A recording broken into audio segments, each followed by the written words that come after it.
ليه بنحب محمد ممدوح أو ليه بنحب نشوف أفلامه؟ ده اللي جاي أجاوبك عليه النهاردة وكمان هتكلم معاك عنه شوية. بتبدأ الحكاية في الكويت وبالتحديد في سنة 1981 بيتولد محمد ممدوح، أو بالتحديد محمد عبد العظيم محمد ممدوح. وبيعيش محمد في الكويت لحد ما يبقى عنده 7 سنين، لكن بعد كده بينزل مصر هو وعيلته وبيعيشوا في منطقة الحلمية.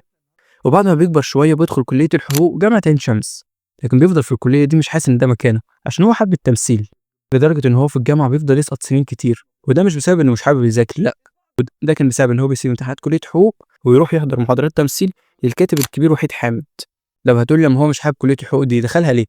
هقول لك ده كان بسبب والده، هو اللي غصب عليه إن هو يدخلها. فالمهم بعد ما بيخلص محمد ممدوح كلية حقوق بيقرر إنه يدخل في مجال التمثيل، لكن بيفضل فترة مش لاقي أي فرص شغل، فبيشتغل كذا حاجة في الوقت ده، زي إنه اشتغل نقاش واشتغل في مطاعم، اشتغل حاجات كتير، لكن معرفش يشتغل بشهادته اللي هي المحاماة، ما اشتغلش بيها غير 3 أسابيع بس بالظبط، وكمان كانت تحت التدريب، لأن زي ما قلت لك هو ما كانش حابب كلية حقوق، عشان كده ما كانش عارف فيها أي حاجة من المفروض درسه فيها، لكن برضه كان لسه عايز يبدأ في التمثيل، وعشان كده جرب وقدم في معهد السينما، لكن محاولاته كانت بتفشل واترفض.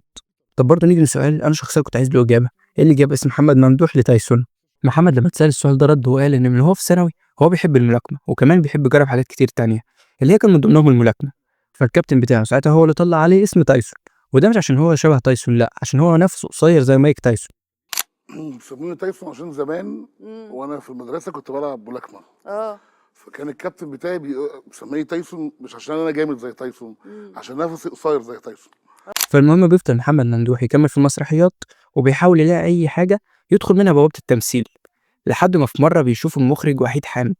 وبياخده معاه لأول مشهد ليه، واللي هو دوره في فيلم إبراهيم الأبيض، وفعلا أبدع في الدور ده اللي كان عامله، اللي هو عبده بن عبد الملك زرزور. وأنا عايز أقول لك إن في كذا ممثل اتظلم في الفيلم ده، وكان من ضمنهم محمد ممدوح، وده لأن أصلا في مشاهد كتير اتشالت من الفيلم حوالي نص ساعة وأكتر، وده كان لأسباب أغرب من بعضيها. لكن أنا ليه بقول لك إن تايسون هو أكتر واحد اتظلم؟ لأن تايسون كان أول دور ليه حرفيًا، فكرة إن هو يتشال له وحاجات كتير كده، ده كان ممكن يلغي وجوده وظهوره للناس أكتر، وكان ممكن يحصل له مثلًا زي الممثلة فرح يوسف اللي كانت طالعة بدور نرجس، اللي يعتبر أغلبية المشاهد بتاعتها اتحذفت، ما كانش في غير مشهد أو مشهدين بس ليها، وهي عرفت ده واتفاجئت بيه بعد نزول الفيلم أصلًا، عشان كده ممكن نكون مش فاكرين أي وجود ليها في الفيلم. فالمهم نرجع تاني لتايسون، وبعد ما عمل إبراهيم الأبيض بدأ محمد ممدوح يشارك في أعمال أكتر، لكنه كان لسه في الأدوار اللي هي دور تاني أو دور تالت، مش بطولة مطلقة يعني، زي مثلا فيلم بيبو وبشير مع آسر ياسين ومنة شلبي، والفيلم ده كان في 2011، وبرضه فيلم فرش وغطا ده كان مع آسر ياسين برضه كان 2013، لكن بدأ ياخد أدوار أكبر مع الوقت، زي مثلا ولاد رزق الجزء الأول، بعدها بسنتين بالظبط في 2015 دور الضابط رؤوف حمزاوي اللي كان من أكتر الأدوار اللي شهرته أصلا وسط الناس، وكان مقدم الدور بطريقة حلوة جدا، وفضل مستمر في الأفلام لحد ما بدأ يثبت نفسه كواحد من أهم الممثلين في جيله،